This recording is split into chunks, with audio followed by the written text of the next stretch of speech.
A paz do Senhor, meu amado, minha amada, povo santo de Deus. Aqui quem vos fala é o presbítero Daniel. Estamos começando mais um Falando de Bíblia. E mais uma vez, hoje o nosso entrevistado é o nosso anfitrião, o nosso mestre, pastor Paulo Nascimento. Shalom, shalom, meu amigo. Shalom, shalom, meu irmão.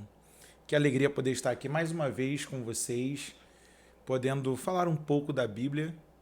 E o nosso tema hoje é curiosidades da Bíblia, né? Curiosidades da Bíblia. E com perguntas aqui que os próprios, inscritos no canal, seguidores lá do nosso Instagram, @falando de Bíblia, mandam para nós. E pastor Paulo Nascimento, com toda a sua sabedoria, vai estar hoje desvendando os mistérios das curiosidades bíblicas pra gente. Amém? Então vamos estar começando esse bate-papo fazendo uma leitura bíblica, como de costumes. A leitura hoje está lá em Mateus, capítulo 22, versículo 29, que diz assim: Jesus, porém, respondendo, disse-lhes: errais, não conhecendo as Escrituras, nem o poder de Deus. E com esse versículo bíblico que nós estamos iniciando, vamos começar fazendo as nossas perguntas, para a gente aproveitar bem o nosso tempo. E nós estamos ansiosos, porque as perguntas hoje estão muito boas, como sempre, meu pastor? Então hoje o pastor Paulo vai estar no estreito, hein? Fica ligado até o final desse vídeo, ó. Já deixa o seu like, se inscreve no canal se você não é inscrito, porque aqui você aprende muito da palavra de Deus. Então, meu pastor, primeira pergunta que eu tenho para você nesse dia é a seguinte: tem alguma coisa que a Bíblia não diz, mas sempre são falados nos púlpitos? Essa pergunta é uma pergunta bem... Sim, meu amigo Daniel, sempre teremos pessoas falando de coisas da Bíblia ou que acham que estão relacionadas à Bíblia, mas que na verdade não estão na Bíblia. Por exemplo, Lucas 19, quando fala a história de Zaqueu. Todo mundo fala que Zaqueu era ladrão. Só que no texto bíblico, quando ele sobe a uma árvore, porque ele era de pequena estatura, para ver Jesus, Jesus chega num determinado local e olha para ele e diz: desce depressa, porque hoje me convém pousar em sua casa. A galera que está ali, que perseguia Jesus, logo fica apavorada, né? Se soubesse quem ele era, você é pecador, porque ele faz parte dos publicanos. E eu acho até interessante a gente fazer esse anúncio aqui, ó. Anthony Saldarini, Fariseus, Escribas e Saduceus na Sociedade Palestinense, da editora Paulinas. Esse livrinho aqui me ajudou muito, porque assim como os fariseus, os escribas e saduceus, aqueles que são considerados publicanos, eles são também chamados de partidos políticos daquela época. E aí os publicanos era aquela galera que tinha parte, com os hebreus, mas que fazia o trabalho sujo para Roma. Ou seja, eu como hebreu vou cobrar o imposto romano de Daniel. E aí chegava lá, a Bíblia diz que ele era chefe dos publicanos. Isso a Bíblia diz, muito bem claro. Só que, o que aconteceu com os publicanos? Os publicanos, eles foram incorporando a questão de serem ladrões. Cobraram um imposto muito alto. Eu tinha a oportunidade de cobrar R$5.000 de imposto anual para o Daniel. Só que eu cobrava 20 mil. Eu declarava os 5 mil lá na repartição que eu estava lotado e embolsava no meu bolso os outros 15 e declarava: o Daniel pagou os 5 mil de dívida. 5 mil denários, 5 mil, não sei, os 5 mil lá. E aí o que acontecia? Todo publicano era visto como ladrão. E a Bíblia também fala de Mateus, que também escreve a respeito de Jesus e diz que ele era publicano. Trabalhava na alfândega de Cafarnaum. E aí você percebe que o Zaqueu vai falar uma coisa para Jesus, se em alguma coisa eu tenho defraudado, eu tenho roubado alguém, eu restituo 4 vezes mais. O cara, para falar isso, tem que ter muita certeza de quem ele é. Ele era chefe de publicanos, eu vou falar aqui, ele era chefe de ladrões sem ser ladrão. Aí as pessoas insistem em dizer que ele era ladrão, mas ninguém pode provar que ele era ladrão, porque na sua fala com Jesus ele diz: se em alguma coisa eu tenho roubado alguém, eu restituo 4 vezes mais. Aí Jesus diz: este também é filho de Israel. Então, hoje veio salvação para essa casa, porque ele entendeu que o que ele possuía não era dele, mas o que ele tinha poderia partilhar com os pobres, e se ele houvesse defraudado alguém, ele restituiria 4 vezes mais. Mesmo porque todo pensamento do ladrão é mesquinho, é para ele só. É primeiro meu umbigo, é primeiro farinha no meu prato primeiro e ponto final. Ele não quer compartilhar com ninguém. Então Zaqueu é a mostra de que ele fazia parte de um grupo, mas que aquele grupo não era o que o fazia. Ele sabia quem ele era, apesar de fazer o trabalho sujo para Roma. Uma outra coisa que não está na Bíblia, mas o povo fala muito, é que Moisés era gago, fanho. Imagina, né? Não tem como, irmão. Seria o lance da língua pesada, eles falam que é isso? É que eles chamam de glossolalia, né? É como o Moisés está dizendo assim, eu não sou eloquente, eu não sei falar. Apesar de Moisés ter sido criado na corte egípcia, a corte egípcia foi criada a matemática, a ciência, né, a medicina, parte do direito está lá também. E aí você vai ver que o Moisés está dizendo assim, ó, eu não sei como me comunicar. Ele ficou muito tempo fora daquela corte. Ele estava vivendo uma vida de camponês. Só que o pregador esses dias, num determinado evento, disse que Moisés era fanho, gago e velho. Foi que ele era velho, ele era mesmo. Agora, que ele era fanho, gago ainda por cima, não, ser pesado de língua você não tem mais aquela idiomática, né, mais rebuscada, não tem mais aquela convivência, e aí você tem um peso. É como o cara que chegou dos Estados Unidos, veio morar no Brasil, ele fala o português bem arrastado. Ele consegue falar o português, só que tem hora que ele vai falar assim, de eu não tenho nada para falar, porque de eu mesmo, ele faz aquelas coisas, né? Por conta do não domínio do idioma.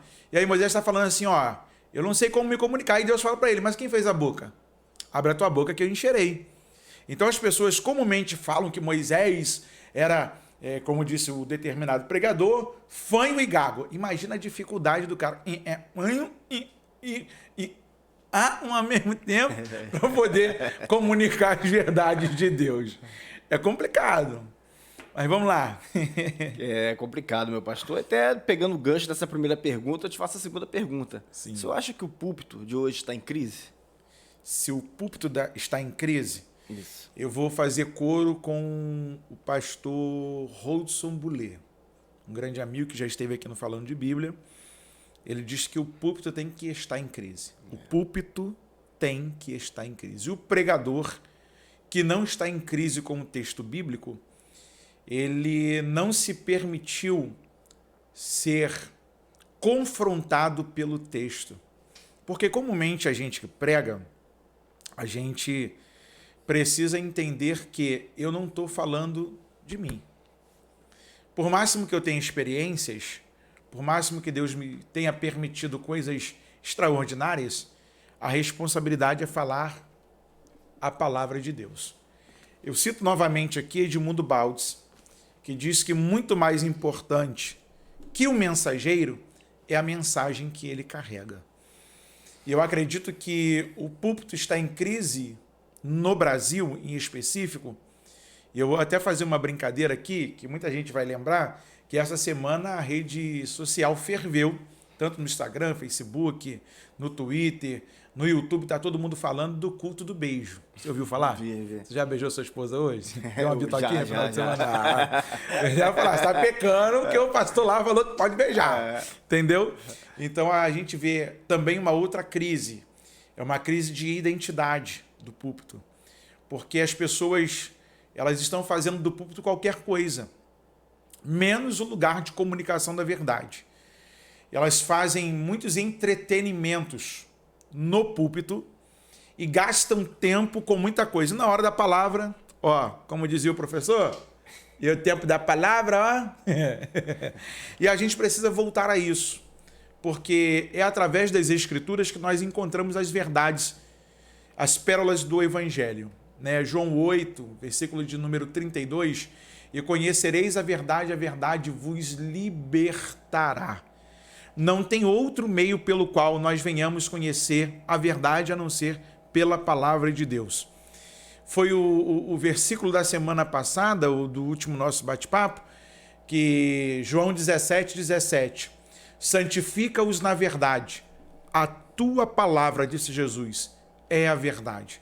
A máxima do púlpito não é a minha roupa de marca, não é a minha tatuagem, que a galera tá querendo mostrar muita tatuagem hoje, né? Tá, o fim encheu aí. O púlpito é o lugar onde a palavra é exaltada. O púlpito é o lugar onde a palavra é anunciada. O púlpito é onde as verdades de Deus são anunciadas para que haja edificação no corpo de Cristo. Se no púlpito da sua igreja usa-se a oportunidade para falar sobre qualquer outra coisa, menos da palavra, você pode chamar essa reunião de qualquer outro nome, menos de culto. Porque culto, de verdade, tem que ter como centro a palavra de Deus. Cristo tem que aparecer no púlpito dessa igreja. Nós vemos, né, meu pastor, até hoje em dia, pessoas... É muito bom testemunhar, né, as maravilhas que Deus nos faz. Sim. Mas nós vemos pessoas exaltando o seu testemunho mais do que a palavra. Não sei se você já reparou isso. A pessoa era ex alguma coisa, então aquilo se torna algo tão grandioso que ele ocupa o tempo contando a sua história, o que foi feito na vida dele, mas aí ele vai encaixando pedaços da palavra segundo aquilo que ele viveu. E a palavra em si mesmo, a explanação do texto da Bíblia fica muito pequeno. Por exemplo, quanto tempo você tem de convertido? Qual foi o ano que você se converteu? Eu vou fazer 10 anos. 10 anos. Eu voltei para Jesus no ano de 1998. Eu fiquei 5 anos afastado da igreja, fui nascido e criado dentro da Igreja Batista do Portão do Rosa. O pastor que me batizou foi o pastor Natanael Cordeiro no dia 31 de dezembro de 1989. Eu tinha 9 anos de idade. A nossa igreja teve o pastor Arilton de Oliveira, antes do pastor Natanael, o pastor Alcione, que passou os seus últimos dias na Igreja Batista da Tijuca, no Rio de Janeiro, era um grande expositor do Evangelho. E uma das coisas que me chamou muita atenção é que na década de 90 foi febre os testemunhos. E o cara que vinha do tráfico, irmão, era rei. Teve um ex-traficante que ele testemunhava, que era da Falange Vermelha, ainda nem era o Comando Vermelho ainda, e ele disse que jogava bola com a cabeça dos caras que ele matava. Olha isso.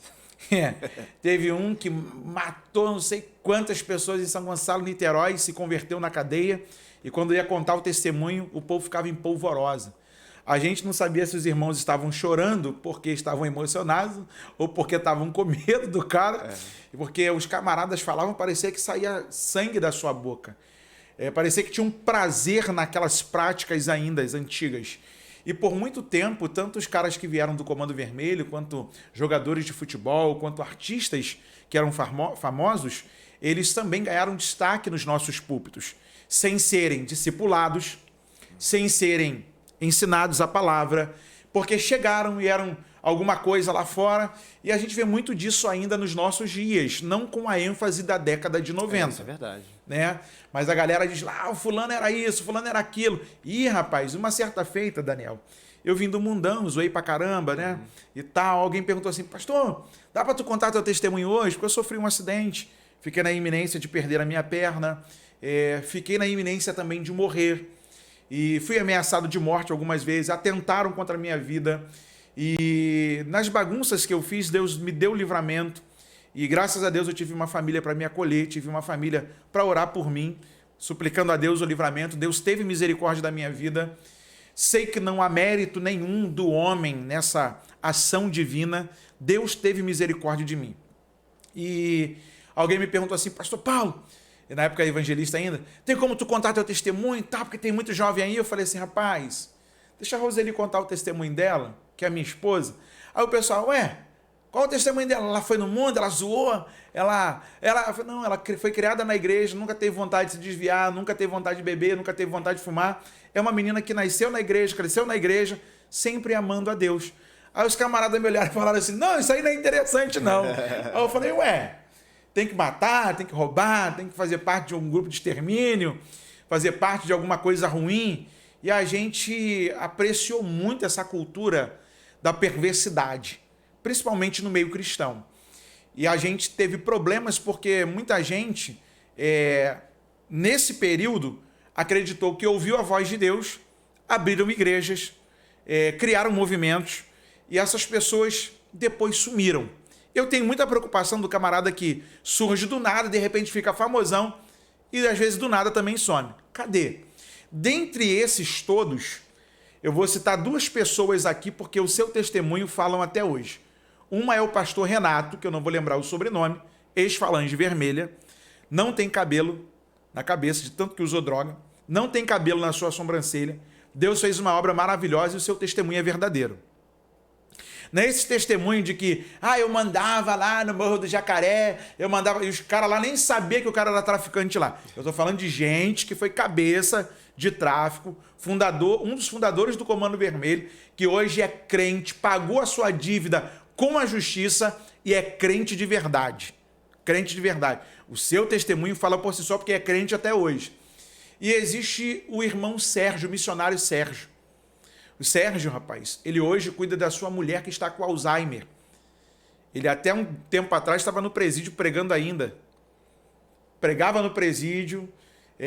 Sérgio tinha até um apelido um tanto incomum, e eu não preciso nem falar aqui porque é um apelido chulo, mas Sérgio, criado em Niterói, irmão, dava a volta até no Satanás, mas quando Jesus o pegou, ele congregou na Assembleia de Deus do Cubango, lá no Pastor Leandro. Não sei nem se o Pastor Leandro ainda é vivo até hoje. Mas eu vi Sérgio cantar. Eu vi Sérgio pregar. Seu testemunho é verdadeiro. Ele hoje deu uma parada no ministério dele para cuidar de sua esposa. Mas Deus o livrou da morte. Deus tirou ele do tráfico.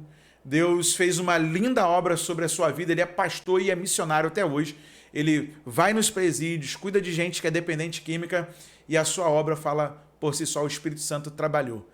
E você vê que tinha outros nomes aqui para citar, mas é muita história mentirosa, né? Porque quando você ouve o cara falando, 1, 2, 3, 4 vezes, você vê que, igual o outro, minha mãe foi criada no terreiro de Menininha do Candoá. Minha mãe tinha 137 terreiro de Umbanda e Candomblé. Aí você ouviu o outro cara no outro dia, aí já tinha 150 e pouco. Aí você ouviu o outro cara na outra vez, o mesmo cara, já tinha 170. Eu falei, poxa, Deus está prosperando, o capeta, quem está prosperando essa mulher? Que ela está ganhando o mundo inteiro, o país inteiro, para aquilo que eles estavam lá testemunhando, e toda vez que você ouvia, era um testemunho mentiroso. E aí a gente fica preocupado, porque as pessoas tendem, o brasileiro principalmente, tende muito a apreciar uma história de derrotismo, né? Verdade. De fracasso, de opressão. Falou que é pobre, veio da favela e é negro, caramba, o cara tem um maior testemunho, irmão. Deus salva negros, salva brancos. Meu respeito a toda a comunidade negra, porque eu faço parte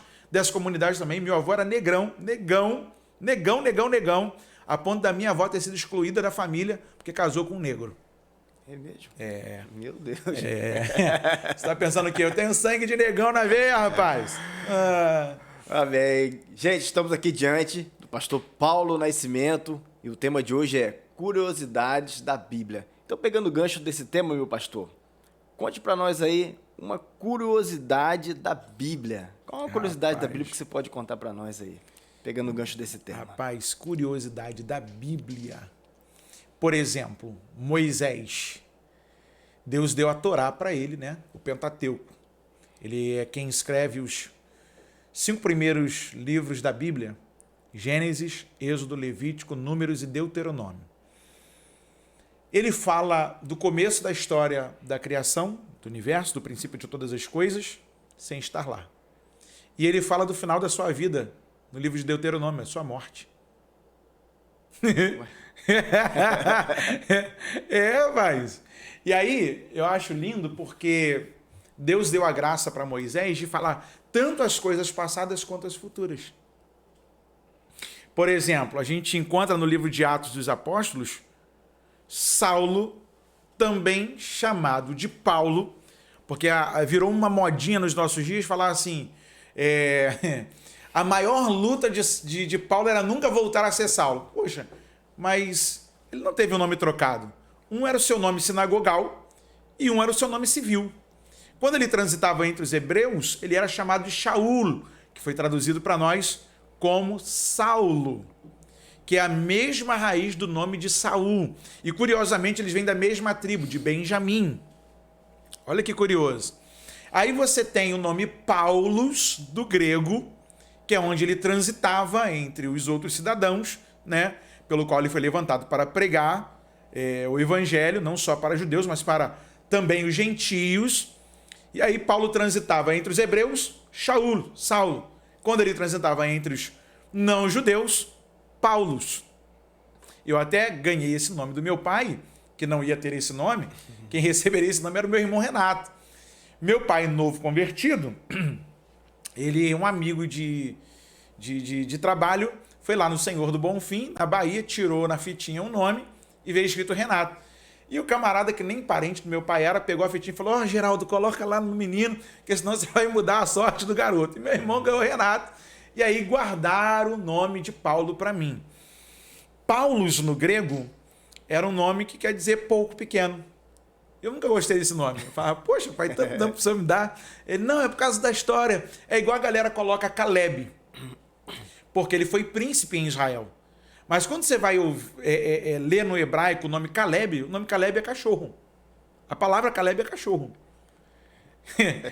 As pessoas têm mania de botar o nome nos filhos e nem procura saber o que é. Faz uma pesquisa. Não faz uma pesquisa. E você tem hoje como pesquisar. Você tem a ferramenta aqui, ó, o celular, você vai lá no Google, joga lá os nomes, vê o significado.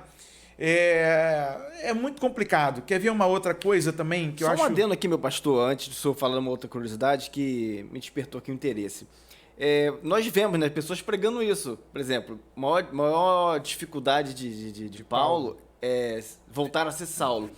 E qual o problema que tem nisso, da pessoa pregar isso? Isso não está na Bíblia, não está especificando. O que isso pode gerar na vida da pessoa, ele fazer essa aplicação?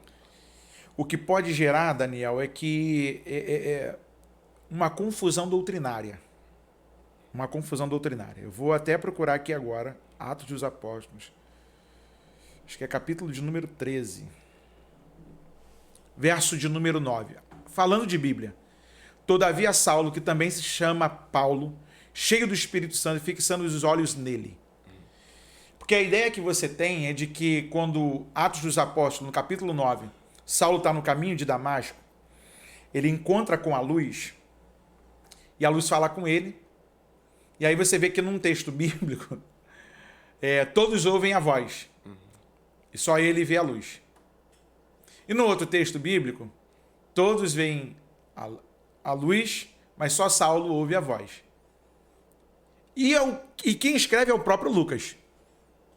Eu acho isso super interessante, porque ele vai dar testemunho. Parece que há uma contradição, mas não há. Ou seja, qual é a beleza daquela situação? É que Saulo tinha um programático, ele tinha cartas na mão para perseguir os cristãos e matá-los. Graça de Deus. No meio do caminho, Jesus aparece para Saulo e diz para ele: duro é para ti recalcitrar contra os aguilhões. Saulo, Saulo, por que me persegues? Quem és tu, Senhor? O que Saulo vai fazer? Ele vai voltar a estudar a Torá para encontrar o Messias de Israel anunciado. E depois daquele período, Paulo sai e vai pregar. Tanto é que nas primeiras pregações de Paulo, ele não ganha muito sucesso, não. E os camaradas que andavam com Paulo, bem diferente dos nossos dias, que os pregadores exigem tantas coisas, quando Paulo acabava de pregar numa determinada cidade, era cadeia, era surra. Tanto é que o João Marcos não aguenta a pressão, ele mete o pé. Aí dá briga entre Barnabé e Paulo, no começo da segunda viagem, onde Paulo escolhe Silas para andar com ele, e aí o Barnabé escolhe ficar do lado de João Marcos. Mas no final, o Paulo chama o João Marcos porque ele seria muito útil quando ele pede Timóteo para levar a sua capa na cadeia e os pergaminhos para ele. Aí você vê que dentre algumas curiosidades da Bíblia, por exemplo, se você consegue entender Gênesis capítulo 1, você não vai ter outra dificuldade em qualquer outro texto da Bíblia. Para mim, um dos pontos mais difíceis, na minha particularidade como cristão, lendo a Bíblia, é Gênesis 1. No princípio criou Deus os céus e a terra era sem forma e vazia. Aí a galera fala que há um abismo de tempo entre o verso 1 e o verso 2. Isso é expressão do teólogo Scofield, que vai fazer as dispensações, a dispensação da inocência, a dispensação da graça, aquelas outras coisas mais. E aí, Scofield vai dizer que há um tempo, só que houve uma explicação aqui do pastor Paulo Judeu sobre a questão do Vav, né? Vav Rolam. E aí ele diz que é como um gancho, que está conectado e que não há espaço de tempo ali. É uma coisa que acontece após a outra. Por isso que alguns judeus, até mesmo quando vão ler a Torá no capítulo 1 de Bereshit, que é o livro do Gênesis, eles afirmam, os judeus, que a criação também é evolutiva. Você pode procurar os dados do rabino Newton Bonder, aqui no Brasil, que foi por muito tempo líder lá no templo Sidom, que ele fala sobre isso. Que a criação é evolutiva. Uma coisa foi chamando a outra. Porque o que me causa espanto é o sol só nasce no quarto dia. Mas já antes, já tem luz que separa noite e dia. E não é a luz do sol. E há a diferença da luz do dia e da luz do sol. Por exemplo, águas de cima e águas de baixo. E a mesma água que estava embaixo, criaram os peixes que ficavam debaixo da água e as aves do céu. E é por isso que lá na frente, Paulo vai dizer que uma é a carne dos animais, outra é a carne dos homens e outra é a carne dos peixes. Então, se alguém diz para você que o homem veio do macaco, na Bíblia está escrito, e eu vou provocativamente não falar referência para você procurar no Novo Testamento, que uma é a carne do homem, outra é a carne dos animais e outra é a carne das aves. Dos peixes. Falando de Bíblia. Falando de Bíblia. Ó, muita coisa me ajudou aqui também, ó. De Alfred Kollater, Livro Judaico dos Porquês, editora Sefer. Tem muita curiosidade na Bíblia aqui. Por exemplo, como é que você faz com um morto judeu? Tem que enterrar no mesmo dia. Por exemplo, a história da viúva de Naim, que está carregando lá o seu defunto. Jesus está entrando na cidade, ela está saindo com um cortejo. Tem umas explicações aqui, quando você vai olhar lá, você fala assim, rapaz, é aqui. Sobre casamento, sobre guarda do sábado, sobre um monte de coisa, está tudo aqui.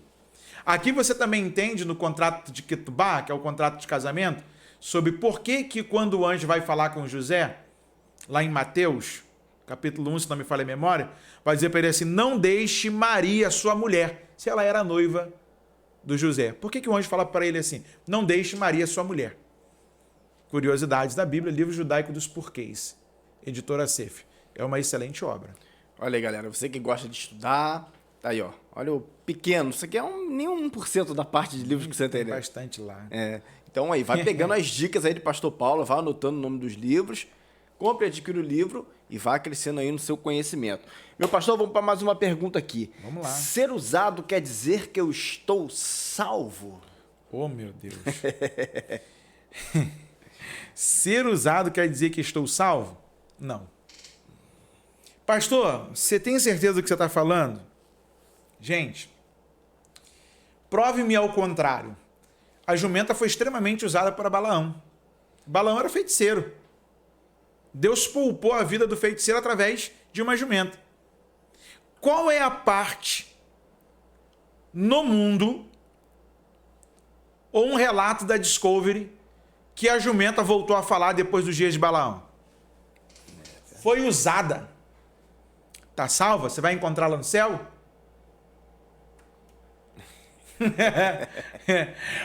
O corvo que levou pão e carne para Elias. Todo dia, eu não sei qual era a padaria e qual era o açougue que ele trabalhava, mas todos os dias tinha pão e tinha carne lá para o Elias. Elias estava lá no ribeiro de Querite, fugindo de Jezabel, estava ameaçado de morte, e tinha lá, Deus mandou para ele todos os dias, até que o ribeiro secou. E ele teve que caminhar até o monte de Deus. A baleia que conduziu Jonas por debaixo d'água está salva? Ser usado não quer dizer que eu estou salvo. Aí pega para nós, agora nos nossos dias. Quantas pessoas vivem uma vida dupla? Quantas pessoas que no púlpito é uma coisa, fala em nome de Deus, pastor, você está inventando ideia. Tô não, vamos à Bíblia, falando de Bíblia. Porque a pergunta do Daniel é... Ser usado é a certeza de estar salvo? Será que eu sendo usado, eu estou salvo? Mateus capítulo de número 7. Abre a sua Bíblia aí, falando de Bíblia. Mateus capítulo de número 7. Verso 21. Nem todo que me diz Senhor, Senhor entrará no reino dos céus, mas aquele que faz a vontade de meu Pai que está nos céus. Verso 22. Muitos me dirão naquele dia, Senhor, Senhor, não profetizamos nós em teu nome? O que eles estavam fazendo? Profetizando, né? Está na Bíblia, palavras de Jesus. São minhas não, você precisa falar assim, e foi Paulo, foi Pedro, foi João, foi Tiago. Não, palavras de Jesus. Muitos me dirão naquele dia, Senhor, Senhor, não profetizamos nós em teu nome? E em teu nome não expulsamos demônios? Eles profetizavam, expulsavam demônios. E em teu nome não fizemos muitas maravilhas? Até a Aria arrepiou agora. Então dá para fazer maravilha só conhecendo o nome de Jesus, sem ter comunhão com a pessoa de Jesus? Sim, está na Bíblia. Quantas pessoas fazem milagres, profetizam, expulsam demônios, mas não vão herdar o reino dos céus? A Bíblia falando. E em teu nome não fizemos muitas maravilhas, verso 23 do capítulo 7 de Mateus. E então lhes direi abertamente, palavras de Jesus, nunca vos conheci, apartai-vos de mim, vós que praticais a iniquidade. Palavras de Jesus, não minhas. Apartai-vos de mim, vós que praticais a iniquidade. Pô, mas eles profetizaram. Eles expulsaram demônios. Eles fizeram maravilhas. O que é maravilha, irmão? Eu vi uma maravilha lá na Europa, através do cantor Cris Duran. O camarada nasceu com uma atrofia, o dedo dele era pedacinhos de dedo, por conta da má gestação, e o seu antebraço era metade do meu. E enquanto Cris Duran orava, o seu osso foi crescendo, o seu dedo foi crescendo, ganhando forma, aquilo que era pequeno, aquilo que era deficiente, foi crescendo, ganhou forma. E pela primeira vez ele teve uma mão completa. O seu braço cresceu, o seu osso cresceu. Fazia maravilhas. Falecido bispo Arlindo, da Igreja Evangélica Monte Sinai, bispo Luiz. Eu vi aqueles homens orando em retiro, e no dia da chuva eles falaram assim, para a chuva, e a chuva parar. Você fazia maravilhas, irmão. Quantas vezes eu vi no culto da tarde, terça-feira, que eu fui membro dessa igreja, lá no comecinho dos meus primeiros passos da fé, quando eu comecei a caminhar de novo na fé, bispo Luiz expulsava demônios sem sair lá do púlpito. O demônio não tirava farofa lá, não. Quantos milagres eu vi. Eu lembro de uma criança que foi ressuscitada no culto, ela chegou morta. Maravilhas. Isso é maravilha. Eu não estou falando que foi curado de uma dor de cabeça que o Dorflex pode curar, a dipirona pode curar. Eu estou falando de coisas que são impossíveis para nós. E eu estou falando de homens honrados aqui. Pessoas que viveram para a glória e do louvor do nome de Deus. E que Deus os usou extraordinariamente. Eu vi a olho nu. Só que onde estão esses homens hoje? Onde está essa galera? Onde está esse povo? O meu questionamento é, Deus não mudou, não sofre sombra de variação. Nós mudamos. Deus não. Então, há possibilidade, sim, de alguém ser usado e não estar salvo. Por exemplo, você acha que o camarada que vive uma vida dupla, no púlpito, crente, bonitinho, homenzinho, fora do púlpito, um devasso, profano, prostituto, viciado em cocaína, viciado em maconha, faz um monte de besteira. Você acha que essa pessoa vai para o céu? Ah, pastor, você está julgando, vai que na última hora. Irmão, pelo amor de Deus. A árvore se você conhece pelos frutos. Não tem como uma mangueira da jaca. Apesar que a medicina hoje e a ciência faz um monte de coisa, né? A ciência faz um monte de coisa aí que você fica assim espantado. Mas o fruto natural da mangueira é manga, não é jaca. Não tem como eu dar um outro fruto se eu fui chamado para aquilo. E aí a gente precisa fazer atenção, porque vai ter gente séria e vai ter gente que não é séria. Vai ter gente que é enganadora e tem gente que é verdadeira. Vai ter ministérios que são Sim, Deus agindo ali. E tem outros que só se utilizam do nome de Deus. Deus só faz por conta da misericórdia do necessitado. Deus não faz porque o cara está pedindo. Deus faz por conta do necessitado. Ou você acha que o camarada que sai numa romaria, carregando pedra na cabeça, igual lá no Nordeste, carregando cruz nos ombros, andando de joelho na estrada, não sei quantos quilômetros, foi lá a imagem que deu a dádiva para ele? Foi o nome de Jesus. Não foi o mérito. Foi a graça, bondade e a misericórdia do nome do Eterno. Meu pastor, nós vemos que esse termo ser usado por Deus é usado muito no meio pentecostal, né? Sim. O que define uma pessoa ser usada por Deus? E mais uma pergunta. Hoje em dia, nos dias de hoje, o que o senhor acha? Tem muitas pessoas sendo usadas por Deus ou muitas pessoas usando o nome de Deus? Tem muitas pessoas sendo usadas por Deus e tem muitas pessoas usando o nome de Deus. Eu falo que são as jumentas que não têm 4 patas, têm 2 pernas e uma boca e fala. Só até um tanto pesado na minha fala, mas na verdade, irmão, tem muita jumenta que não tem 4 patas, tem 2 pernas e uma boca que fala. Sabe o que é interessante, Daniel? Que o dom é irrevogável. Uhum. Deus te dá o dom. Você que enterra, Deus não te toma. Deus te dá o dom. Você usa ou não. Agora, você vê que, para você que gosta de puxar a sardinha para o mundo pentecostal, que, não, porque não, eu acho que cremos no Espírito Santo, tá. Ó o peso. No teu nome. E quantas pessoas, Daniel, elas falam em nome de Deus, se apresentam como representantes de Deus, profetizam em nome de Jesus, elas operam sinais e maravilhas no nome de Jesus, mas não têm comunhão. Elas utilizam o nome que é sobre todo nome. Eu contei aqui uma certa vez do meu amigo, né? Que não era crente, a gente estava na porta do baile funk, o camarada encapetou lá, endemoniou.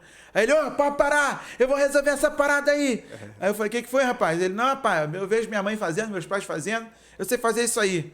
No nome do Deus da minha mãe, no nome de Jesus, sai! E puf, saiu. Aí uma outra feita, aconteceu de novo, ele chegou lá, não, já comigo, que eu já sei fazer isso aí. Botou a mão, no nome do Deus da minha mãe, no nome de Jesus, sai! Pum, saiu. E voltou a beber, voltou a brigar. Aí um dia a gente estava na praia. A menina pegou demônio. Aí o pessoal segurando a menina. Eu falei, mano, não se mete em confusão uns dos outros. E aquilo lá é demônio, pai. Já tô vendo daqui. Já comigo. Chegou lá, dá licença, que eu vou resolver isso aí. No nome do Deus da minha mãe, no nome de Jesus, saia. Aí o capeta, conheço sua mãe, conheço o nome de Jesus. Quem é você? Tomou um pau lascado. Apanhou, mas apanhou feio, Daniel. Se utiliza do nome de Jesus. Agora, tem gente que é usada? Como tem. Gente que, quando fala, é uma resposta de Deus. É calmaria para nossa alma no dia de tormento.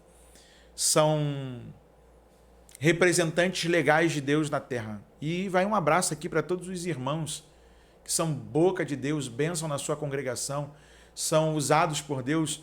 Tem até hoje uma carência de trabalho de oração. Tem até um trabalho de oração muito bom hoje no Rio de Janeiro, que é na Catedral da Madureira, da CIB, um trabalho de oração. Tem um trabalho também lá em Xerém, e da irmã Alexandra, que o Zeri Maguidial está lá ajudando lá como sanfoneiro. Tem um de Vila Ponto Chique, pastor Camilo Figueiredo, toda sexta-feira pela manhã. São Gonçalo tem aqui em Santa Luzia, a primeira Assembleia de Deus em Santa Luzia, que é o pastor Belchior que está à frente agora, presidindo aquela igreja, toda quarta-feira. Se você não chegar no horário, você fica sem lugar. Você vai cultuar em pé. 8 horas da manhã, a turma está lá forte, meu irmão, joelho no chão, 1 e meia de oração. Pensa num povo temente a Deus e quando fala lá no nome de Deus, fala com temor e com tremor. Tem gente que leva Deus a sério ainda, Daniel. Verdade. Tem gente que leva Deus a sério. Eu não posso só falar dos que não levam. Eu tenho que falar também dos que levam a Deus a sério. E muito em breve vai ter aqui gente que vocês conhecem, como Jorginho de Xerém, pastor Danielzinho e outros mais, que são referência para nós na nossa nação. Amém. Meu pastor, seguindo a nossa pauta aqui, que a hora já voou, responda para a gente. Como ver ou identificar a diferença entre frutos e resultados? Ih, rapaz. Qual é essa diferença aí? O que é fruto, o que é resultado? Rapaz, o fruto, ele é permanente. De tempo em tempo, a árvore ela dá o seu fruto. Toda a estação própria ela dá o seu fruto. Nem todos os dias ela dá o fruto. Toda a igreja, comparada a uma árvore, tem épocas que você prega e você não vê ninguém vir na frente. Mas tem época que você vê a galera flui. Verdade. E a turma fica. E aí a turma é discipulada, é edificada e Deus realiza muitas obras maravilhosas. Resultado, eu vejo como as igrejas que trabalham apenas com métodos. Por exemplo, tem o método X. Um tempo atrás era o encontro com Deus. Hoje você tem um radical. Mas hoje você já tem uma outra coisa aí surgindo. E cada bandeira, uma hora, para algumas pessoas funcionam. E funcionam muito bem. Eu tenho um amigo, na verdade, que pensa num cara que era perturbado. Foi aí num encontrão desse aí. Foi lá, irmão, ele ficou turbado nos primeiros dias. No final do encontro, o camarada se converteu, largou tudo que fazia de errado, voltou para a mulher, hoje é membro da igreja, já está mais de um ano firme, sem beber, sem fumar, sem se drogar, honrando a sua esposa, honrando seus filhos. Mas tem gente que vai a 5, 6 encontros, não muda nada, continua trambiqueiro, continua perturbado. Por quê? Porque são métodos. Verdade. Só que o método mais infalível, e aqui eu não vou chamar isso de método, isso aqui é eficaz, espada de 2 gumes, que vai na divisão da alma e do espírito, é a Bíblia. E a gente precisa disso aqui, Bíblia. Bíblia. Muita Bíblia.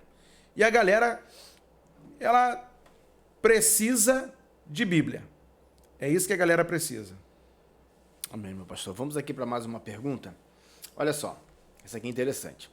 A gente sempre ouve que Deus tem uma promessa para a nossa vida. Uhum. Como se define essa promessa? Ela é uma promessa coletiva?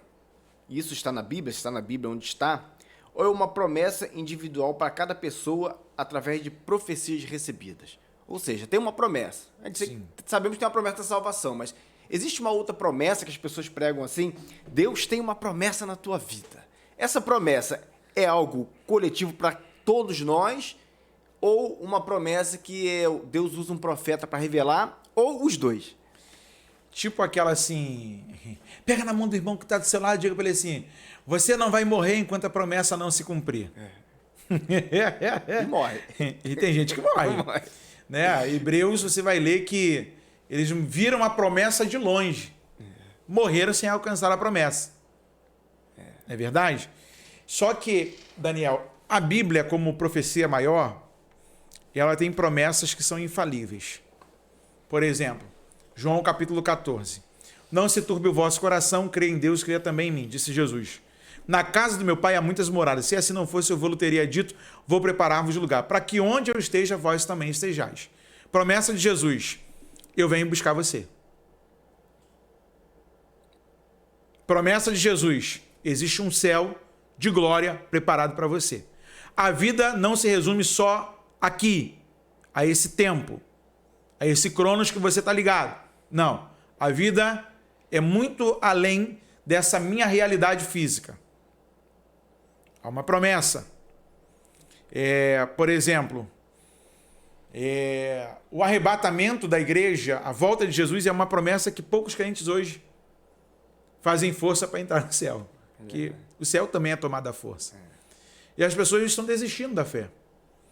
As pessoas querem apenas aquilo que é superficial, aquilo que é prosperidade.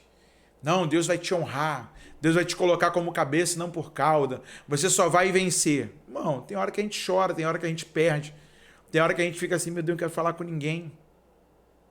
Quer ver uma das coisas que eu aprendi muito aqui, ó, nessa trilogia aqui, ó? Joseph Ratzinger, o maior teólogo vivo do mundo, o Papa Bento XVI. Na sua primeira trilogia, ele vai falar sobre a infância de Jesus, ok? Depois ele vai falar sobre do batismo no Jordão à transfiguração. Segunda obra. Terceira obra, da entrada em Jerusalém até a ressurreição. O Papa Emérito Bento XVI, ele trata aqui de forma singular sobre a biografia de Cristo. E aí uma das coisas que me chama a atenção é que ele fala sobre um espanto que percorre a terra: a morte, a falta de recurso e as doenças. Desde que o mundo é mundo, o mundo tem 3 inimigos: a morte, as doenças e a falta de recursos. E eu acho isso muito interessante porque tem gente que Deus não vai curar. Por exemplo, está em voga agora no momento falar sobre a Ludmila Feber. Ela é a prova viva de que Deus não a curou. Deus permitiu que o câncer a sucumbisse. Mas ela não calou o seu louvor. Ela não parou de exercer o seu ministério. Porque ela sabia quem havia entregue a sua alma. Que havia uma das coisas que eu aprendi, Daniel, que foi muito singular para mim. Falecido pastor Mauro Israel Moreira, que foi um dos pastores da Igreja Batista aqui de São Gonçalo, uma grande referência em termos de pastoreio. Um dia, no meio da sua dor, ele teve também câncer, ele disse assim, se Deus me curar, a igreja vai ver a glória de Deus. Vocês vão celebrar junto comigo. Mas se ele não me curar e eu morrer, eu vou ver a glória de Deus sozinho, porque eu vou encontrar ele face a face. Olha a maturidade. Ele entende que, independente da dor, independente do mal que percorre a terra, desde que a terra é terra, Deus está no centro da sua história. E é isso que eu acho lindo, Daniel, porque as pessoas, elas se apegam não à palavra de Deus, mas sim ao homem, porque elas querem uma promessa: Deus vai te curar, Deus vai te prosperar, Deus vai mudar o teu cativeiro, Deus vai fazer você girar 360 graus. Pô, você vai voltar para o mesmo lugar. Caramba! Os caras não prestam atenção. O outro profetizou lá para uma determinada cantora: e para que você saiba que eu sou o Senhor, isto que está acontecendo é a ponta do iceberg. A ponta do iceberg, quando apareceu para ela, o ministério dela, foi destruído. Agora está sendo restaurado. Mas quando o cara profetizou, eu falei assim, presta atenção no que ele está falando. Foi igual o outro que numa determinada vigília, aqui em São Gonçalo, virou e falou assim: eu, o Senhor que habito no meio do abismo, eis que falo convosco, macacada, vocês têm pisado na bola. Eu falei, pelo amor de Deus, isso é o capeta falando. Primeiro, habita no abismo. Deus não habita no abismo, está em todos os lugares. Segundo, usou uma palavra chula, racista para os irmãos. E aí, macacada, vocês têm pisado na bola, mas eu, Senhor, sou com vocês. Rapaz, a que ponto a gente chega nesse profetismo descarado? E aí você fica preso a promessas de pessoas que falaram em o nome de Deus e Deus não vai cumprir. Eu lembro de Ágabo, quando foi profetizar para Paulo, o homem que é o dono desse cinto aqui, vamos fazer isso, aquilo. Paulo, sou eu o dono daí. Paulo muito firme. Se a gente fosse mais firme na palavra, a gente não ficaria impressionado como essa galera fica. Aí depois faz o quê? Libera o Pix. Pelo amor de Deus. Mas respondendo a sua pergunta, Daniel, a promessa maior é a palavra. E Deus pode se utilizar, sim, do dom da profecia, de um instrumento pelo qual ele pode falar, comunicar, apontar, falar coisas futuras e dar discernimento no desenrolo daquilo que é a vida de uma pessoa. Deus se utiliza de pessoas, sim. Reafirma dentro de nós aquilo que já é bíblico. E é aquilo que ele sempre falou, que estaria conosco todos os dias. E quantas vezes na igreja a pessoa só quer ouvir isso, né? Eis que estou contigo. Rapaz, o céu está de bronze, o dia não está bom, as coisas não fluem, não quer dizer que Deus não esteja com você. É verdade. Deus está com você. Amém. E é porque Deus está com você que você encara tudo isso de pé, firme, e não tomba. É verdade. Caminhando aqui para o final, agora nós vamos responder perguntas dos nossos seguidores, né, meu pastor? Ai, Jesus. Separar aqui umas 3 perguntas por causa do tempo. Antes disso, Daniel, posso? Sim, claro. Eu quero mandar um grande abraço para o meu irmão Bruno Ramos. Bruno Ramos, juntamente com a sua esposa, estão inscritos aqui no canal do Falando de Bíblia. Eu quero aqui fazer o meu agradecimento. Isso mesmo, meu agradecimento. Por quê? Porque o Bruno me deu de presente um American Bully. Ganhei um cachorrão lá bonito, rapaz. Pensa, irmão, num cachorro legal, maneiro, manso toda a vida, mas que dá medo quando a gente vê. E eu quero agradecer o presente, o carinho, porque eles tinham posto à venda no Instagram e eu me comuniquei com ele perguntando quanto era, como é que fazia, e estava um preço muito acima da minha realidade. Eu falei, eu vou adiar o meu sonho, né, daqui mais para frente um pouquinho e tal. E ele falou, pastor, vem para cá, é seu. Eu falei, rapaz, não brinca assim comigo não. E tá lá, irmão, o Brutus, porque eu não coloco ele, o Minotauro, agora é Brutus. Brutus. Aí ele atende. E só atende a dona da casa. Comigo ele é teimoso, só Jesus. Mas muito obrigado pelo presente. Esse é o carinho, ó, o feedback que a gente tem. Gente, sem palavras, muito, muito, muito obrigado pelo carinho, pelo grande presente que vocês me deram. A casa agora está mais barulhenta. Que benção, meu pastor. Vamos lá. Ó, pergunta vem de Raquel de São Gonçalo. Ai, Jesus. Kekel!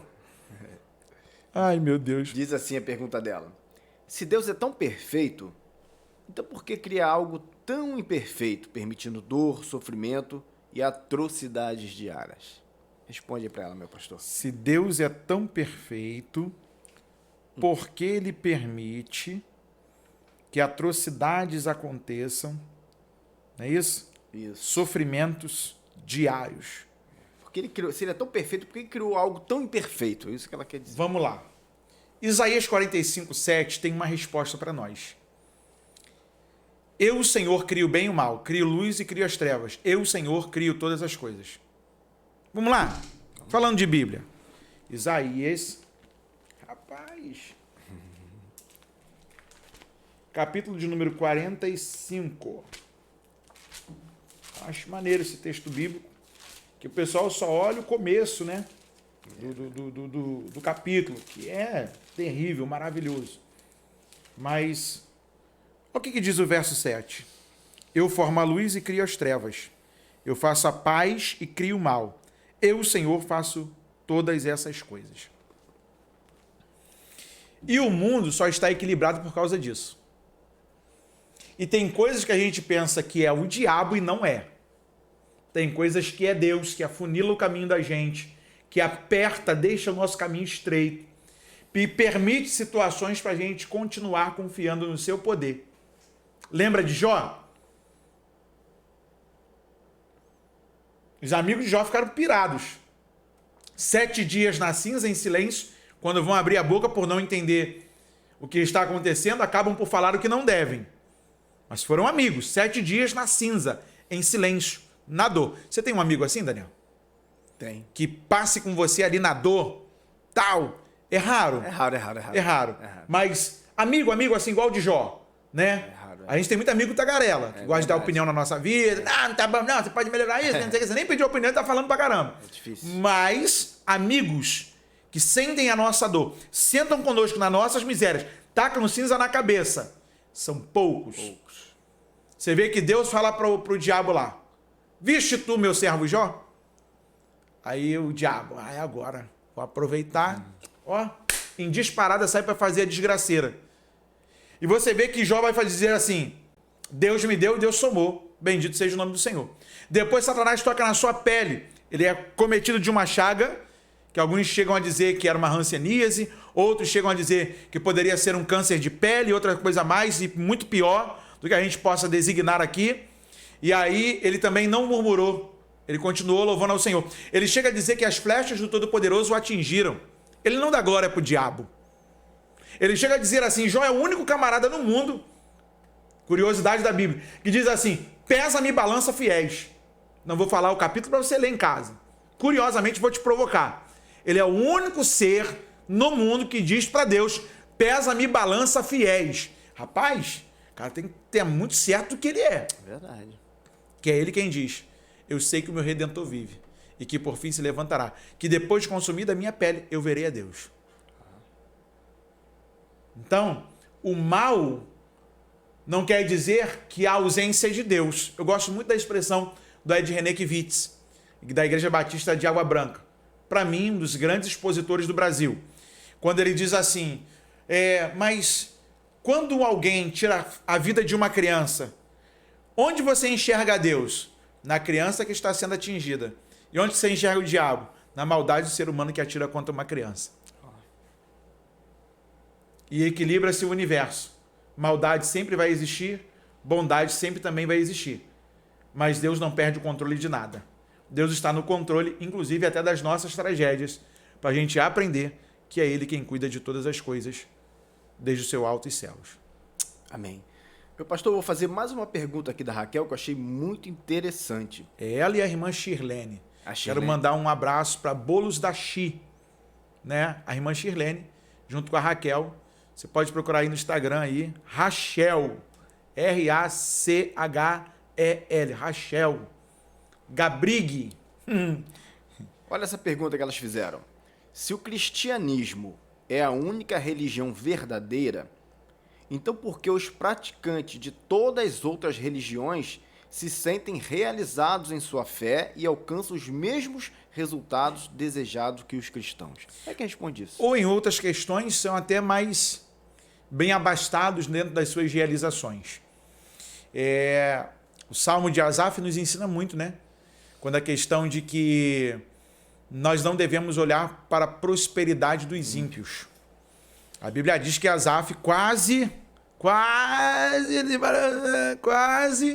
mas Deus o manteve firme no seu propósito, porque ele entendeu que ele não tinha outro bem além do Senhor e que não existia na terra algo que ele pudesse reverenciar mais do que a Deus. E quando a Raquel e a irmã Shirlene fazem essa pergunta, uma é filha e a outra é esposa, né, do pastor Wellington. Grande abraço para a família pastoral, são meus amigos, líderes lá do departamento de famílias da Assembleia de Deus Central do Boa Sul, congregam junto comigo lá e fazem parte de um trabalho belíssimo que é de acolhimento para noivos, namorados, casados e família, tratando de família. E aí ela faz a pergunta de que nas outras religiões também há uma satisfação. O ser humano, Daniel, ele vive atrás de uma realização espiritual. Porque tanto quem vai, por exemplo, num terreiro de Umbanda em Candomblé, de Macumba, como a galera chama, como quem vai numa sessão espírita, eles estão querendo tocar no sobrenatural. Eles querem sentir um pouco da divindade. Essa é a nossa verdade. O ser humano vive à procura de que aquilo que é superior ele possa tocar. Ele possa alcançar. E aí, tem muitas pessoas que estão muito bem resolvidas. Tipo o deputado estadual aqui do Rio de Janeiro, Átila Brandão, se não me falha a memória, que é macumbeiro, né? E que faz todos os dias a sua programação sobre os cânticos de macumba, porque ele não quer que essas canções se percam. E ele foi o cara que até foi o que criou a lei para que nós cristãos não evangelizássemos na rua. Porque ele se acha muito bem resolvido naquilo que ele escolheu como partida de fé. E aí, assim como ele, existem outros mais que estão muito bem resolvidos, seja no islamismo, seja no espiritismo, seja no budismo, seja no shintoísmo. Eles estão muito bem resolvidos, porque eles estudaram aquilo, eles se aproximaram. Você vê que tem muita gente migrando do cristianismo para o candomblecismo, para outras coisas mais. Por quê? Não leem a Bíblia, não procuram saber a história da sua igreja, a história do Deus da Bíblia, palavra pela palavra, e aí torna aquele mundo de confusões. Eu fico assim, às vezes, estarrecido quando alguém chega a apontar assim, mas eles são tão realizados. Eu acredito que todo ser humano, como dizia o Dr. Dostoiévski, no seu livro Os Irmãos Karamazov, que o vazio do homem é exatamente do tamanho de Deus. Chega uma hora que ele quer algo a mais. O ser humano sempre quer algo mais. E aí ele chega uma hora que ele faz que nem o Abraão lá na sua lojinha, no conto do Midrash. Conto não.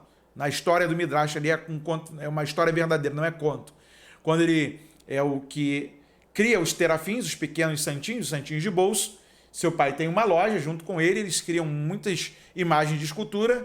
E um dia ele está ali no meio da loja, quando ele ouviu a voz de Deus, conta o Midrash, que ele saiu quebrando tudo. Quando o pai dele chega, mas o que aconteceu aqui? Um começou a brigar com o outro. Mas isso é imagem de escultura. Papai.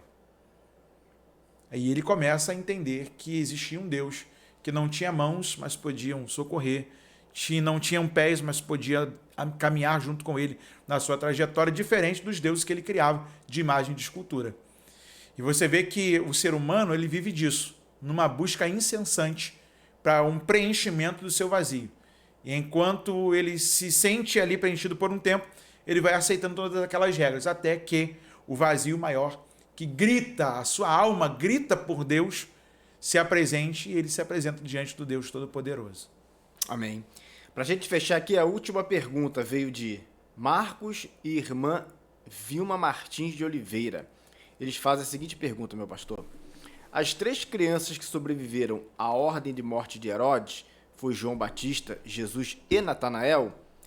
E é verdade que a mãe de Natanael escondeu debaixo da figueira? Como é que você explica Rapaz, isso? o Marcos é terrível. Olha aí, ó.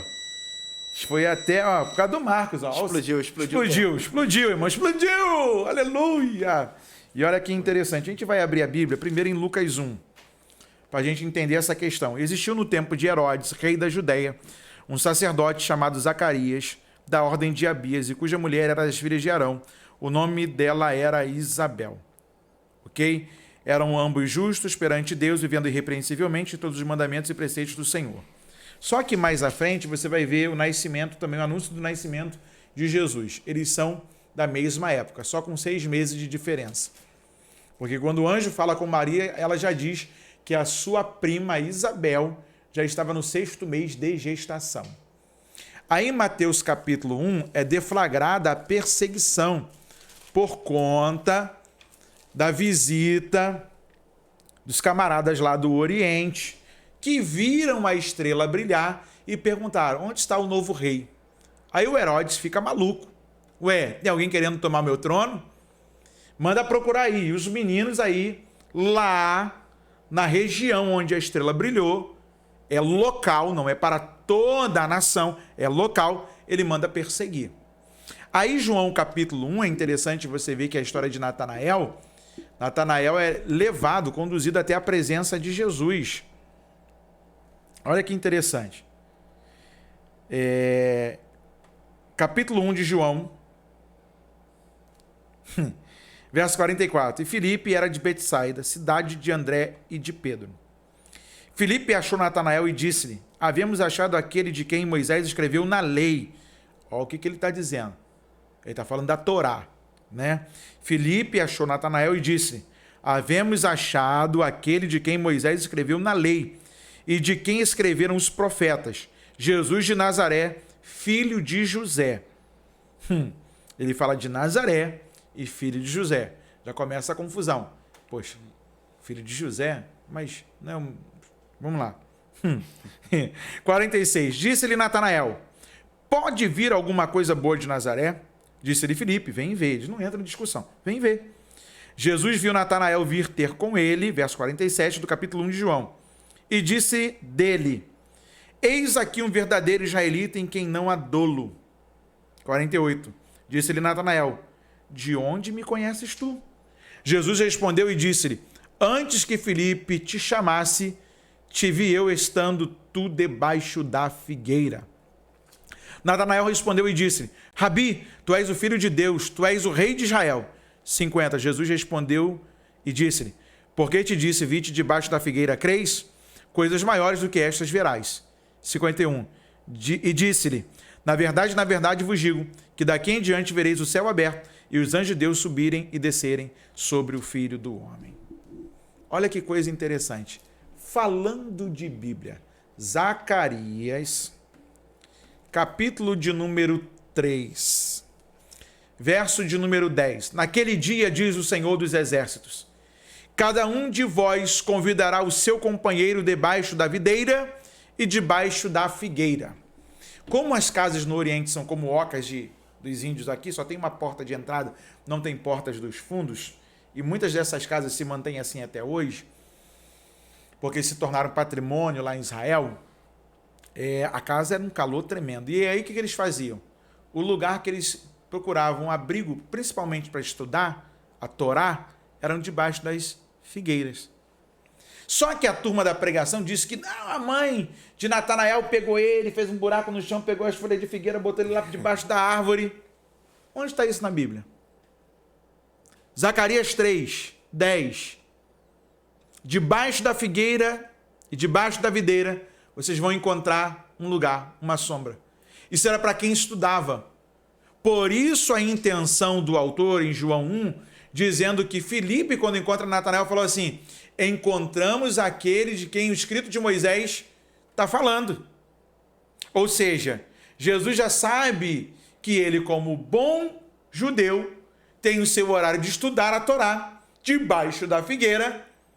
Ele não contesta quando Jesus começa a revelar que o viu debaixo da figueira. Ou seja, aquilo que você procura tanto nas Escrituras, eu estou aqui. É como Jesus dizendo assim, eu sou a Torá viva, que é o Joseph Ratzinger, vai dizer para nós, tanto nessa bibliografia aqui da trilogia de Jesus, como dos amigos de Jesus, que são os discípulos, que Jesus era a tenda viva de Deus entre os homens. Era a Torá viva de Deus andando entre os homens. Então Natanael entende que Jesus era o cumprimento dos profetas, o anunciado. Por isso ele não teve dificuldade. E aí Jesus fala para ele, a partir de agora, vocês vão ver os anjos de Deus subirem e descerem sobre o Filho do Homem, dizendo, Jesus é o caminho de toda conexão com o céu. Não existe outro caminho de conexão com o céu que não seja Jesus. Qualquer outro caminho é apenas atalho. Jesus é o caminho, verdade e vida. Oh, que benção, hein, meu pastor? Não existe referência de que João, Natanael e Jesus foram só apenas os que foram livrados. Mesmo porque o anúncio de Herodes de morte era local, era específico, não era para toda a nação. Ok? Irmão Marcos, irmã Vilma, muito obrigado. E que pergunta, hein? Que pergunta, né, meu pastor? Galera, estamos chegando aqui a mais um final desse Falando de Bíblia, desse podcast abençoado. Queremos agradecer a todos vocês que assistiram até o final, que chegou até aqui. Se você não é inscrito no canal, se inscreva, ative as notificações, porque o pastor Paulo está aqui diariamente, né, trazendo conteúdo que com certeza vai trazer conhecimento para a tua vida, na tua caminhada aí com Jesus, na tua caminhada cristã.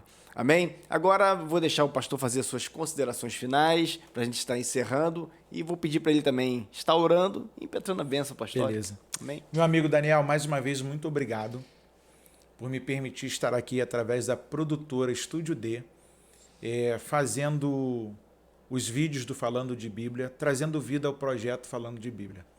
Muito obrigado ao meu amigo Igor Starneck, que está hoje na direção de imagem e som. Quando você vê isso tudo aqui, irmãos, os responsáveis pelo estúdio, aqui da produtora Estúdio D, é o Daniel e o Igor. E se você tem interesse de estar aqui também, faz contato. Qual é o Instagram lá? Falando de Bíblia, é o seu. @produtora Estúdio D.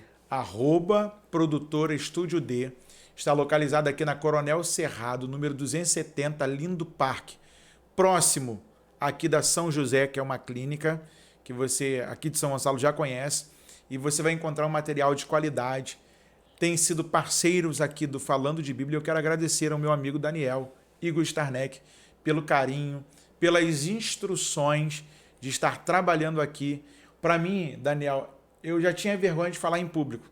Falar diante da câmera, então, sempre aquele frio na barriga, sua a beça, a mão treme, mesmo porque estamos falando da palavra de Deus. Mas falar diante da câmera tem sido um desafio que está sendo vencido a cada dia. E eu quero agradecer a você que nos acompanha, até mesmo com opiniões diferentes. Somos diferentes mesmo, mas nos respeitando um ao outro. Obrigado a cada um dos seguidores.